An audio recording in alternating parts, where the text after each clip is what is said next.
من أحب الحسن والحسين فقد أحبني ومن أبغضهما فقد أبغضني. It's a very, very lovely, interesting, important and valuable hadith from Prophet, peace be upon him. And it has been narrated in Musnad Ahmad and Musnad al-Tayalisi, in al-Mustadrak and many other Shia Sunni books. The Prophet Muhammad sallallahu alayhi wa alihi wa sallam,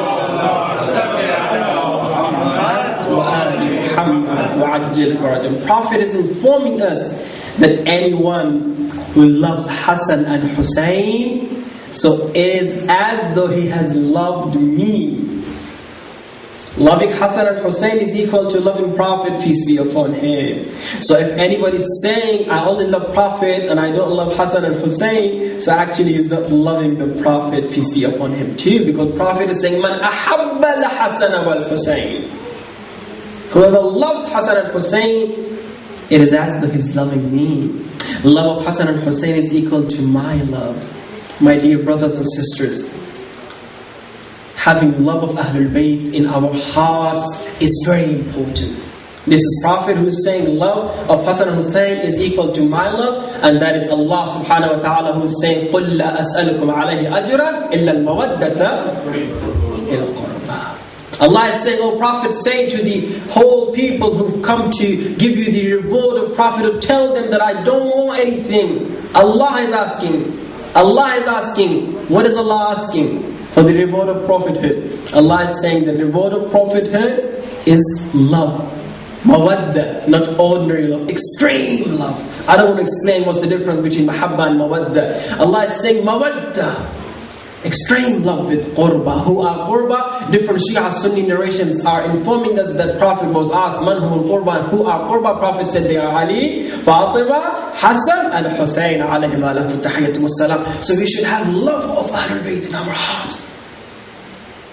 Unfortunately, today, our children, our youth, they sometimes love some footballers, some cricketers, some Bollywoodists, some Hollywoodists, some other people.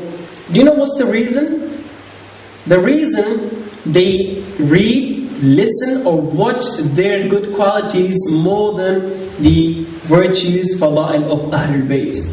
Because anything, if you listen to the virtue and fadail of any person, you start loving that person. I remember I once asked a few brothers from Pakistan and India, I said, among our 12 Imams, whom do you love most? They said, Imam Ali and Imam Hussein. What's the reason why he does? I said, don't you love Imam Hassan? He said, yeah, I love them, but I love Imam Ali and Imam Hussein the most. The reason, daily basis, every time, Muharram, Rajab, Sha'ban, every time we listen fadail of Imam Ali ibn Abi Talib. Every time we listen Masa'ib of Imam Al-Hussein alayhi ala fatahatu wassalam, so we start loving them too much. And unfortunately, either the scholars don't talk about other Imams, or we don't do researches, we don't read about other Imams, so we don't know the fadail of Imams, and because we don't know the fadail, virtues of other Imams, so we don't have that great and high level degree of love for other Imams. Okay, now I want to ask you, and this is a competition between brothers and sisters, boys and girls. Let's see who is clever, women or men. I want virtues, fadail of Imam Al-Hassan at the end of the speech. Anybody who brings me good, lovely, new, important fadail of Imam Al-Hassan among the brothers and among the sisters, at the end we have one gift for the boys and one gift for the sisters. Start thinking, how many fadail of Imam Al-Hassan do I know? Why do we talk about fadail virtues of Ahlul Bayt? So we increase the love of Ahlul Bayt. Today, as I said, the youth love the footballers, cricketers. Why? Because they say, oh, such and such actor, such and such actress, such and such footballers. Oh, he helped the needy people. He helped the poor people. Such and such cricketer had helped the ill people. So I love him because he's a good and kind person. While they don't know that they are nothing. These cricketers, footballers, these Bollywoodists, Hollywoodists, actors, they are nothing. The biggest heroes of the world are -0 in front of Ahlul Bayt. They are uncomparable. You cannot compare them with Ahlul Bayt. Ahlul Bayt, Imam are so great. They have so power. They have so many virtues that you cannot even imagine. Now let's talk and listen about the virtue of Imam Hassan, fadail of Imam Hassan, so that the love of Imam Hassan increases in our heart. He's so powerful. How kind is he? How merciful is he?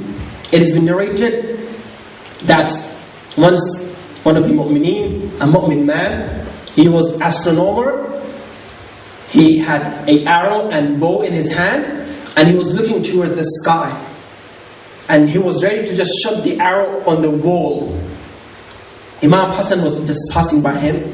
So Imam Hassan asked him, "Hey, what are you doing?"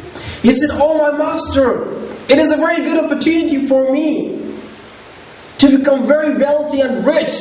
Imam said, "What's happening?" He said, "Oh my master, you know I'm an astronomer. Okay, I'm scientist of space. So, according to my knowledge, every 100 years, just once in every 100 years, two stars collide with each other. And if at that time you shot an arrow on any ball, no matter how big is that ball, that will become gold. Mawla, hurry up, you also bring a bow and arrow and shot the arrow on some balls so we become rich and wealthy." Imam saw that this man has love of wealth in his heart. So Imam wanted to guide him. He said, "Oh my master, it's a very good opportunity to become rich. If you just shot an arrow on the bow, no matter how big is it, when those two stars collide, and that happens just once in 100 years, and never happens again until the next 100 years, so you'll become rich." So he was looking towards the stars and ready to just shot the arrow. The stars collided with each other. He was just ready to shot the arrow. Imam stopped him, and Imam did not let him to shot the arrow. Now just imagine if you were at that place, the whole wall of your house was just going to be golden, and you were going to be the richest person, and Imam is stopping you. What would have you said? "Oh my master, please let me become rich. I want to become wealthy." Imam stopped him. He said, "Oh my master," and the stars separated. He said, "Oh my master, I waited for this moment since a long time, and now it's not going to come back again until next 100 years. I lost my chance because of you. Why you didn't let me to just shot the arrow and become richest person of that time?" Imam said, "Give me bow and arrow." Imam picked up the bow and arrow. Imam was just pulling the arrow to shot it towards the wall. The man said, "Oh my master, something new, something very new. What happened?" He said, "Oh my master, for the first time, again, the stars started colliding each other. So hurry up, Allah has given me another opportunity. Throw the arrow, shoot the arrow, and I'll become the richest guy of the world." Imam again did not shoot the arrow. The stars separated. The man said, "Oh my master, I don't think we'll get this chance again. You lost my both chances." Imam said, "Don't worry." Again Imam picked up the bow and arrow. As Imam was pulling the arrow to shoot it on the wall, the man saw again the stars started coming near each other.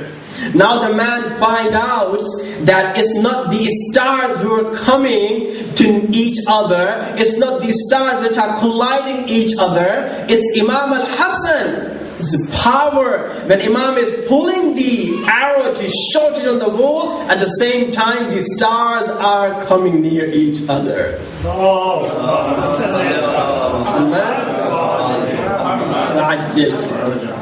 First he thought it was just something extraordinary. Once again it happened. But when he checked the situation, Imam is pulling the arrow, the stars are coming near each other. Imam is leaving the arrow, the stars are getting separated from each other. He said, "Oh my master, it was your power." Imam said, "Look, we have this power that we don't need the stars to come to each other. We don't need the bow and arrow. If we just intend, if we just do the intention, if we just wish this wall changes to gold, it will change to gold." And according to narration, Imam just said, if we wish the wall changes to gold, the wall started changing to gold. And Imam said, "Oh wall, I did not ask you to change into gold. I was just explaining for him that if we wish, we can do this."